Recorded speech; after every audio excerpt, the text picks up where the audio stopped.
샬롬, 매일 말씀 묵상, 은혜의 자리에 오심을 환영하고 축복합니다. 부활의 주님이 우리와 함께 하십니다. 우리와 함께 하시는 주님을 찬양합니다. 기도하겠습니다. 우리의 참 소망 되시며 영원한 왕 되신 주님, 오늘도 새날을 허락하여 주신 주님의 이름을 높여 찬양드리며 겸손히 우리의 마음을 주께 올려드립니다. 빛되신 주님, 우리의 삶 가운데, 우리의 마음 가운데 좌정하여 주셔서 모든 어둠을 물리쳐 주시고 생명의 빛으로 우리를 인도하여 주시옵소서. 이 시간 주님의 말씀을 읽을 때 성령님 오셔서 밝혀 주소서. 눈을 열어 보게 하소서. 귀를 열어 듣게 하소서. 마음을 열어 깨닫게 하소서.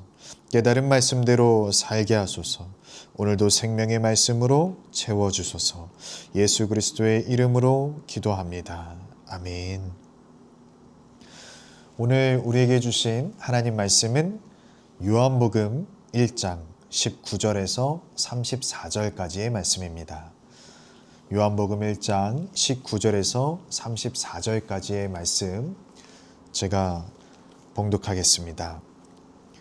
유대인들이 예루살렘에서 제사장들과 레위인들을 요한에게 보내어 내가 누구냐 물을 때에 요한의 증언이 이러하니라.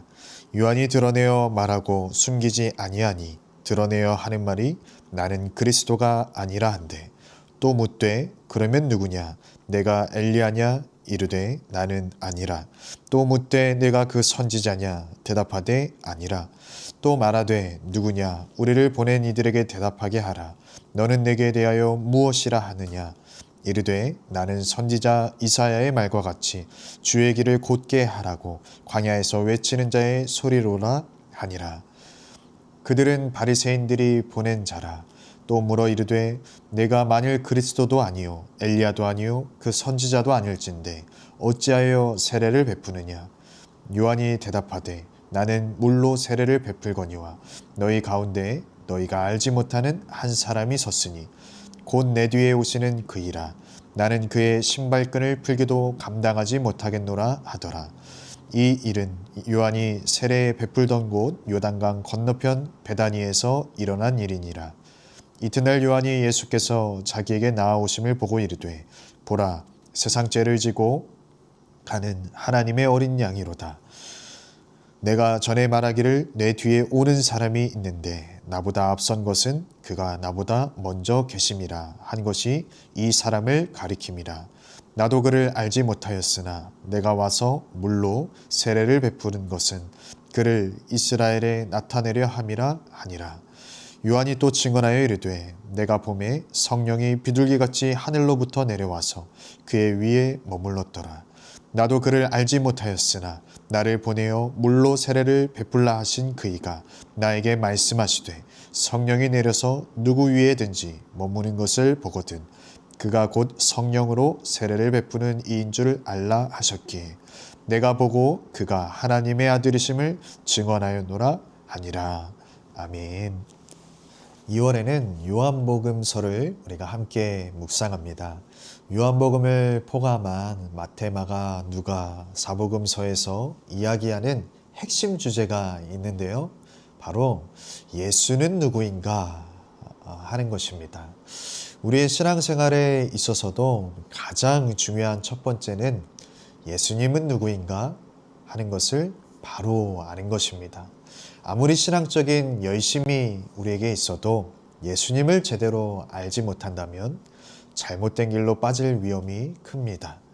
여기서 예수님을 안다라고 하는 것은 예수 그리스도에 대한 지식뿐만 아니라 그분을 경험하는 것입니다.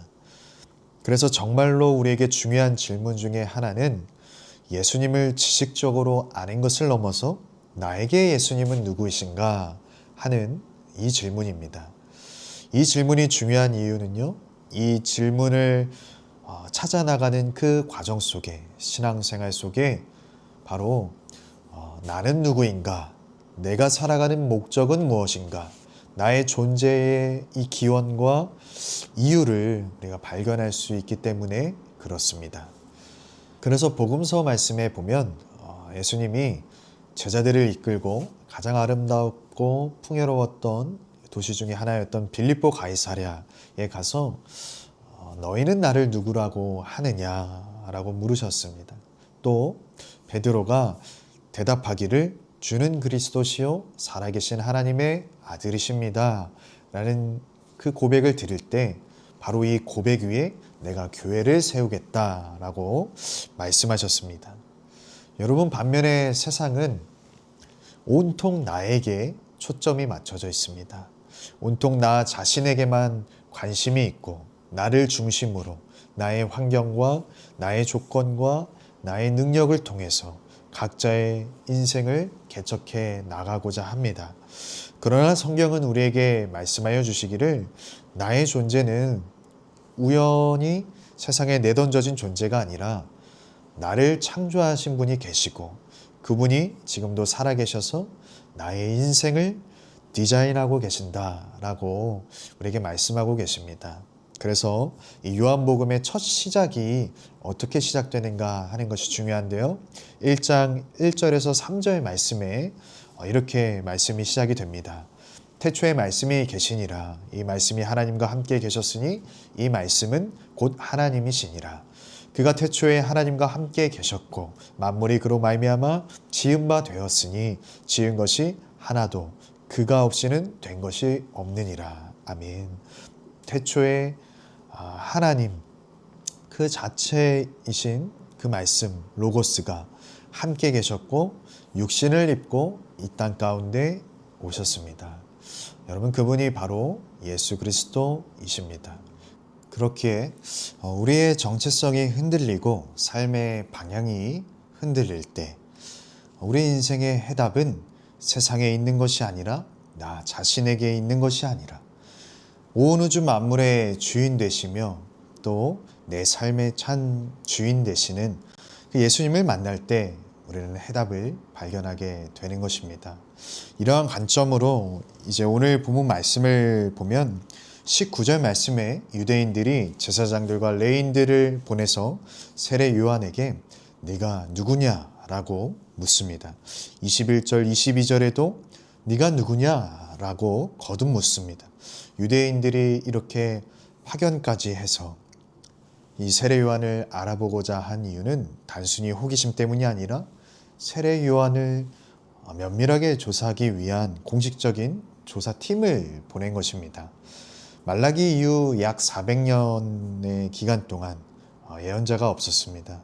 로마의 압제 속에서 유대인들은 곧 오실 그 구원자를 간절히 갈망하고 있는 상황 가운데 있었습니다. 그런데 광야에서 한 사람이 등장해서는 회개를 외치고 세례를 주고 사람들이 막 몰려들기 시작한 것입니다. 또 세례 요한이 입었던 낙타털 옷과 허리에 가죽띠, 이 차림이 구약의 예언자들의 그 모습과 비슷한 느낌을 풍겼기 때문에 점점 더 이 세례 요한이 화제의 스타가 되었고 또 그를 따르는 추종자들도 점점 더 많이 늘어나는 그런 상황 가운데 있었습니다. 그래서 이들이 네가 누구냐라고 하는 이 질문 안에는 네가 우리가 그토록 기다리던 고대하던 그 구원자냐 메시아냐 라는 그 질문이 담겨 있다라고 볼 수 있습니다. 그런데 이제 오늘 본문에서 중요한 장면은 이어지는 세례 요한의 대답입니다. 20절에 요한이 드러내어 말하고 숨기지 아니하니 드러내어 하는 말이 나는 그리스도가 아니라 한데 요한이 숨기지 아니하고 드러내어 말하되 나는 그리스도가 아니다 라고 아주 분명하게 말합니다. 여러분이 대답이 너무나도 당연한 대답처럼 그렇게 우리에게 들리지만 이것을 영적으로 보면 우리 안에는 어떻게든 나의 약점과 또 나의 연약한 점을 감춰서 내가 스스로 그리스도가 되고자 하는, 내가 스스로 하나님의 자리에 앉고자 하는 그런 욕망들, 죄성이 우리에게 다 있습니다. 지금 정황상 세례 요한은 자신이 그리스도라고 그래도 충분히 많은 사람들이, 많은 추종자들이 따를 그런 상황과 분위기 가운데 있었습니다. 그러나 세례 요한이 분명하게 말하기를 나는 그리스도가 아니다 라고 말한 것은 곧 온 세상의 주인은, 내 삶의 주인은 내가 아니다, 그리스도 예수이시다 라는 고백과도 같은 것입니다. 이 고백이 세례 요한에게 분명했기 때문에 세례 요한은 자기 삶의 목적과 사명도 분명하게 알고 있었습니다. 이어서 23절에 이렇게 대답을 합니다. 이르되 나는 선지자 이사야의 말과 같이 주의 길을 곧게 하라고 광야에서 외치는 자의 소리로라 하니라. 자기 자신을 광야에서 외치는 자의 소리라고 비유합니다. 여러분, 소리는 어떤 특징을 가지고 있나요? 소리는 눈에 보이지 않습니다. 금방 사라집니다. 정처 없이 떠돌기도 합니다. 마치 나그네와도 같습니다. 그러나 어떤 소리였느냐에 따라서 소리가 들려왔던 그 자리에 영향력을 끼칩니다. 여러분, 화재 경보가 막 그 소리가 울려 퍼질 때 사람들은 주저하지 않고 밖으로 뛰어나옵니다. 어떤 소리는 생명을 일깨우는 소리가 있는가 하면 또 어떤 소리는 평생 가슴의 상처로 새겨져서 생명을 죽이는 소리도 있습니다. 세례 요한은 자신을 광야에서 외치는 자의 소리다 이렇게 비유했는데 여러분, 광야는 어떤 곳인가요? 생명이 시들고 죽어가는 듯한 곳이 광야입니다. 죽음과 사망의 그늘이 가득하고 소망이 없는 곳입니다. 바로 이 광야에서 세례 요한은 외치는 자의 소리이다 이렇게 자신을 표현합니다. 여러분, 세례 요한이 광야에서 외치는 그 소리는 무엇을 담고 있었습니까? 바로 예수 그리스도, 영원한 그 생명을 담고 있었습니다. 29절 30절 말씀에 보면 이튿날 요한이 예수께서 자기에게 나아오심을 보고 이르되 보라, 세상 죄를 지고 가는 하나님의 어린 양이로다. 내가 전에 말하기를 내 뒤에 오는 사람이 있는데 나보다 앞선 것은 그가 나보다 먼저 계심이라 한 것이 이 사람을 가리킴이라. 여러분, 세상에는 하루에도 수많은 소리가 우리의 귀를 맴돕니다. 또 우리도 하나의 작은 소리를 담당하고 있습니다. 내가 누구냐라는 이 질문에 세상의 사람들은 나를 소개하기를 내가 가진 잘난 배경들, 내가 소유한 재산들, 학벌, 권력을 세상에 소리칩니다. 그리고 이것으로 또 다른 사람을 평가하기도 합니다. 다른 사람을 현혹시키기도 합니다. 또 세상이 외치는 소리에 나의 정체성을 잃고 주눅들어서 그렇게 살 때도 많이 있습니다. 얼마 전 뉴스에서 스스로 자칭 재림예수다라고 칭하는 유튜버 사이버 교주가 수사받고 있다라는 내용이 방송이 되었습니다. 지구 멸망을 말하고 가족과 인연을 끊으라고 구원을 받으라고 이렇게 현혹했다라고 하는데 속아 넘어간 자들에게서 갈취해간 돈이 최소 50억 이상이 된다라고 해서 며칠 전에 화제가 되었던 그런 적이 있습니다. 여러분, 여러분의 말에는 지금 어떤 소리가 담겨져 있습니까? 모든 사람들 안에는 내가 그리스도가 되고 싶은, 내가 주인이 되고 싶은, 더욱 인정받고 싶고 내 삶의 주인이 되고 싶은 그런 욕망이 가득합니다. 그러나 예수 그리스도가 오실 것을 믿음으로 확신하고 기다리며 그 메시아가 예수 그리스도가 나의 삶의 주인 되심을 고백하며 또 그 길을 준비했던 세례 요한은 나는 그리스도가 아니다 라고 분명히 선언하며 모두가 소망을 잃고 침묵하던 그 광야와 같은 그 시대에 또 세상의 소리로 가득했던 절망의 소리로 가득했던 그 시대에 예수 그리스도가 오심을 외쳤습니다. 여러분, 오늘 우리가 살아가는 광야와 같은 이 시대에도 광야에서 외치는 자의 소리가 절실합니다. 모두가 자기 자신의 소리를 외치며 바벨탑을 쌓고 있는 이 시대에 예수 그리스도를 담은 그 복된 소리, 그 복음, 생명을 깨우는 소리, 평화의 소리, 사랑의 소리가 이 땅 가운데 필요합니다. 우리의 가정과 이 땅의 교회와 온 세계 열방 가운데 예수 그리스도의 그 복된 소식, 그 소리가 필요합니다. 여러분, 그러면 우리 안에 예수 그리스도를 담은 그 소리가 나오려면 여러분, 우리는 어떻게 해야 할까요?